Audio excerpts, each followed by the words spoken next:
대한민국 국민 모두가 승리하는 그날까지. 안녕하십니까, 알뜰맨입니다.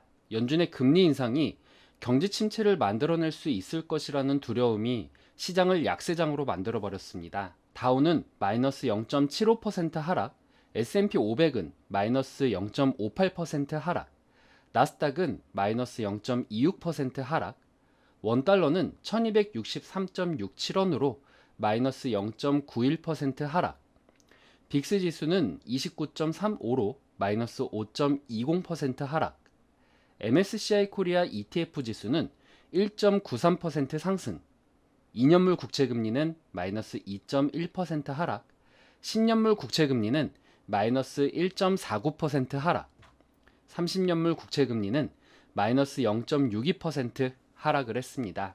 특징이 되는 주식들은 다음과 같습니다. 먼저 패키지 소프트웨어 기업인 시놉시스는 매출액과 주당 순이익이 예상치를 상회하면서 11% 상회를 했습니다. 의류회사인 캐나다구스는 주당 순이익과 매출이 역시 예상치를 상회하면서 10% 상승을 했습니다. 타겟은 투자회사인 스티펠이 등급을 매수해서 보류로 하향 조정하면서 마이너스 5% 하락을 했습니다.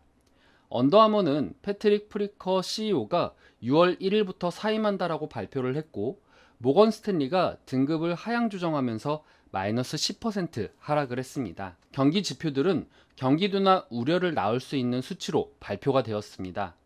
우선 한 주간 실업수당 청구 건수는 21만 8천 명으로 예상치 20만 명을 넘어섰습니다. 필라델피아 연준 제조업 지수는 2.6으로 예상치 16보다 낮았으며 전달 17.6보다 매우 낮아진 수치입니다. 4월 기존 주택 판매 수는 561만으로 예상치 565만보다 낮으며 전달 575만보다 더 낮아진 수치입니다. 에스터 조지 캔자스 시티 연은 총재는 연준이 금리 인상을 통해 인플레이션을 낮출 필요가 있다라면서 긴축이 주식시장을 겨냥한 것은 아니지만 더 긴축된 금융 환경은 그 과정에서 나타나는 일 중에 하나라고 설명을 했습니다. 연준이 금융 환경이 긴축되는 상황을 들여다보고 있다면서도 연준이 긴축에 따른 주식시장의 영향에 집중하는 것은 아니라고 강조를 했습니다. 바클레이즈의 마네시 대시판대 애널리스트는 소매기업들의 가파른 매도세는 인플레이션 압력이 마침내 수익에 영향을 미치고 있음을 보여준다라고 말을 했습니다. 그동안 높은 인플레이션에도 S&P 500 지수 상장 기업들의 마진과 미래 순익 전망치는 탄력성을 보여왔으나 이제는 더는 그렇지 않을 것으로 보인다라고 평가를 했습니다. AXS 인베스트먼트의 그렉 바숙 CEO도 투자자들이 기억해야 할 것은 장기 변동성에 대비하는 것이다라면서 2분기 남은 기간, 솔직히 올해 남은 기간 내내 변동성이 투자를 대변하는 말이 될 것으로 예상한다라고 말을 했습니다. 시카고 상품거래소 CME 패드워치에 따르면 연방기금 금리 선물 시장에서 연준이 6월 회의에서 기준금리를 50bp 인상할 가능성은 92.3%로 7월 회의에서 50bp 인상 가능성은 87.6%로 나타냈습니다. 6월물 서부 텍사스산 원유 WTI 가격은 전날보다 2.62달러 상승한 배럴당 112.21달러, 2.39% 상승 마감을 했습니다. 중국이 코로나19 방역 규제를 완화하면서 원유 수요가 다시 증가할 것이라는 기대가 커졌습니다. 상하이시는 코로나19 상황이 안정세를 보이자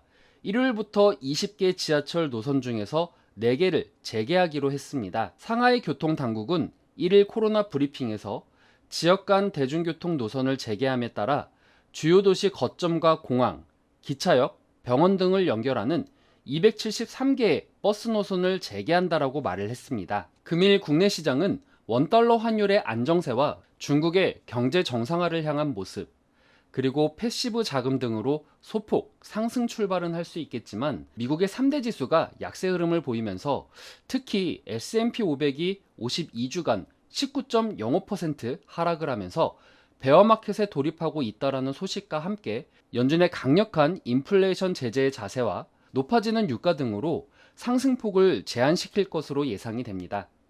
또한 미국의 경제지표의 부진, 특히 제조업 지수의 예상치를 부진한 수치는 국내 시장에도 부정적인 영향을 줄 것으로 예상이 됩니다. 인플레이션이 미치는 영향과 연준의 자세로 변동성을 예상할 수 있다고는 생각합니다. 하지만 6월 회의까지 큰 이벤트가 부재 중이기 때문에 심리에 의해 변동성이 만들어질 수는 있겠지만 큰 하락의 모습은 보이지 않는다고 개인적으로 생각을 합니다. 또한 중국의 경기 정상화로 가고자 하는 흐름은 국내 시장에서 분명 긍정적인 모습을 만들어낼 것입니다. 물론 하지만 경제지표와 연준의 태도로 지지부진한 시장이 예상되는 만큼 적어도 오늘만큼은 보수적인 대응을 하는 것이 좋지 않을까 생각이 됩니다. 앞으로의 시장에서 전일 LNF와 같이 수주 및 호재가 있는 기업들에 대해서도 고민을 해보시면 어려운 시장에서도 좋은 성과가 있을 것이라고 생각을 합니다. 물론 오늘 제가 LNF를 신규 매수하라는 이야기는 절대 아닙니다. 오늘도 성투하시고요. 오늘 내용 괜찮았다 생각되시는 분들은 하단의 구독과 좋아요, 알람 설정을 눌러주시면 제가 영상을 만드는데 큰 힘이 될 것 같습니다. 오늘도 시청해주셔서 감사합니다.